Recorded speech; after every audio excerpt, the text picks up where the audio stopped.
Okay, today we are replacing a high limit switch on a Trane RTU. So here we're looking at the data plate. You can see this is a model YCC048F4H0BG. This unit was manufactured in the year 2000.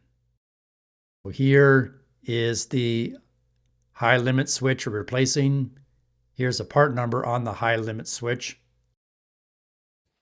First, turn off the disconnect switch. Make sure there's no power to the unit. Turn off the gas. Undo these screws, remove the cover panel.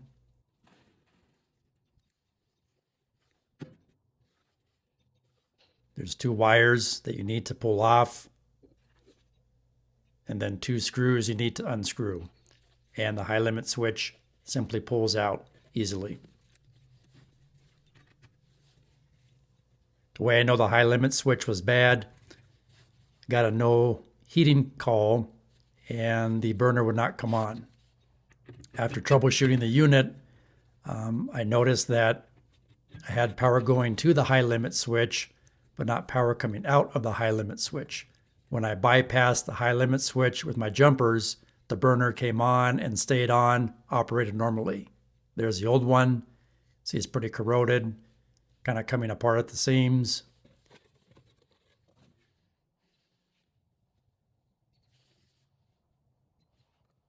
There's a new one for comparison.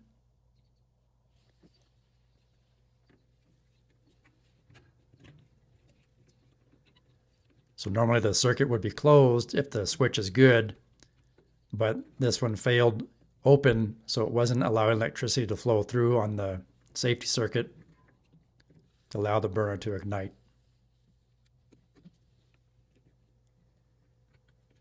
Make sure you orientate it the proper way, especially that little round metal disc on the end. It needs to be pointed in the same direction as the one you take out.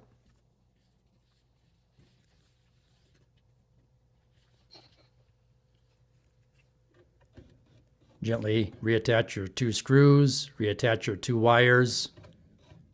It's not polarity sensitive, so it doesn't matter which wire goes on which terminal.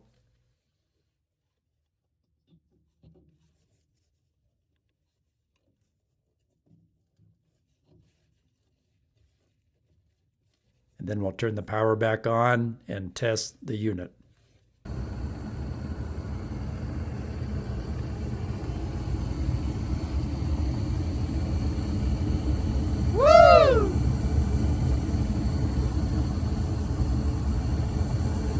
See the blue flames, all the burners are lit, good to go.